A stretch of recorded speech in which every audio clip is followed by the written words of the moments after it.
ಎಲ್ಲರಿಗೂ ಸಾರ್ವಜನಿಕರಿಗೂ ಮತ್ತೆ ಭಕ್ತಾದಿಗಳಿಗೂ ಸ್ವಾಗತವನ್ನು ಬಯಸ್ತಾ ಇದೊಂದು ಇತಿಹಾಸ ಪ್ರಸಿದ್ಧ ಈ ಒಂದು ಶ್ರೀ ಚಂಪಕಧಾಮ ಬ್ರಹ್ಮೋತ್ಸವವು ಸುಮಾರು 7 ದಿನಗಳ ಕಾಲ ಒಂದು 14ರಿಂದ ಹೋಳಿ ಹಬ್ಬದಿಂದ ಸ್ಟಾರ್ಟ್ ಆಗಿ ಈ ಒಂದು 21ನೇ ದಿನ ಪಲ್ಲಕ್ಕಿಗಳ ಮೂಲಕ ಕೊನೆಯಾಗ್ತದೆ. ಈ ಒಂದು 20ರಂದು ಬ್ರಹ್ಮ ರಥೋತ್ಸವ ಶ್ರೀ ಚಂಪಕಧಾಮ ಸ್ವಾಮಿಯು ಈ ಒಂದು ಕಲ್ಲಿನ ಬ್ರಹ್ಮ ರಥದಲ್ಲಿ ವಿಜೃಂಭಣೆಯಿಂದ ಭವ್ಯವಾದ ಶೃಂಗಾರದೊಂದಿಗೆ ಶ್ರೀದೇವಿ ಭೂದೇವಿಯೊಂದಿಗೆ ಈ ಒಂದು ಮೆರವಣಿಗೆಯಲ್ಲಿ ಸಾಗಿ ಈ ಬ್ರಹ್ಮರಥದಲ್ಲಿ ಕುಳಿತು ವಿಜೃಂಭಣೆಯಿಂದ ಈ ಒಂದು ರಥಬೀದಿಯಲ್ಲಿ ಸುಮಾರು ಒಂದು ಅರ್ಧ ಕಿಲೋಮೀಟರ್ ಅಷ್ಟು ಬಂದು ಇಲ್ಲಿ ಒಂದು ನಿಂತು ಮತ್ತೆ ಇಲ್ಲಿಂದ ಮತ್ತೆ ದೇವಸ್ಥಾನಕ್ಕೆ ಹೋಗುವುದು ಈ ಒಂದು ಬನ್ನೇರುಘಟ್ಟ ಚಂಪಕಧಾಮ ಸ್ವಾಮಿ ದೇವಸ್ಥಾನದ ಮತ್ತು ಇತಿಹಾಸ ಮತ್ತು ಪ್ರಸಿದ್ಧಿ ಆಗಿರುತ್ತದೆ.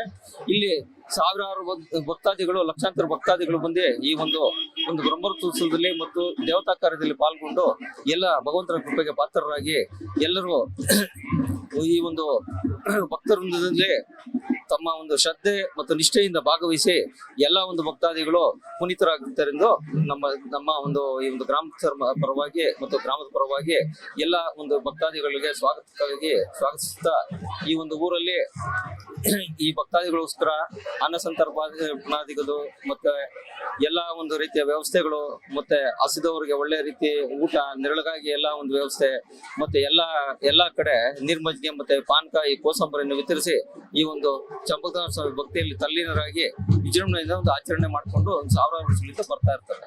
ಅದಕ್ಕೆ ತಮಗೂ ಸಹ ಇದಕ್ಕೆ ಸ್ವಾಗತ.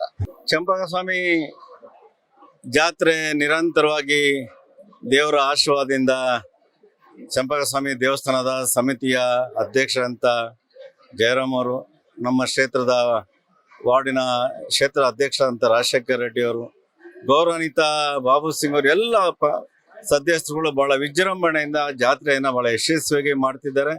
ಜೊತೆಯಲ್ಲಿ ಬಹಳ ದಿನದಿಂದ ಪೆಂಡಿಂಗ್ ಇದ್ದಂಥ ಚೌಲ್ಟ್ರಿಯನ್ನು ಗ್ರಾನೈಟ್ ಹಾಕಿ ಕಂಪ್ಲೀಟ್ ಮಾಡ್ತಿದ್ದಾರೆ. ಸಾಮೂಹಿಕ ಮದುವೆ ಮಾಡಬೇಕು ಅಂತ ಅಧ್ಯಕ್ಷರು ಬಹಳ ಜವಾಬ್ದಾರಿಯನ್ನು ತಗೊಂಡು ಮಾಡ್ತಿದ್ದಾರೆ. ಚಂಪಕ ಸ್ವಾಮಿ ದೇವರ ಆಶೀರ್ವಾದದಿಂದ ಮಳೆ ಬೆಳೆ ಎಲ್ಲ ಚೆನ್ನಾಗಾಗಿ ಬರ್ತಿರುವಂಥ ಪೆರಿಫೆರಲ್ ರೋಡು ಸ್ವಲ್ಪ ಕನಕಪುರದ ಹತ್ತತ್ರ ಹೋಗಿ ಜನಗಳು ಒಳ್ಳೇದಾಗಲಿ ಅಂತ ಕೇಳ್ಕೊತೇನೆ.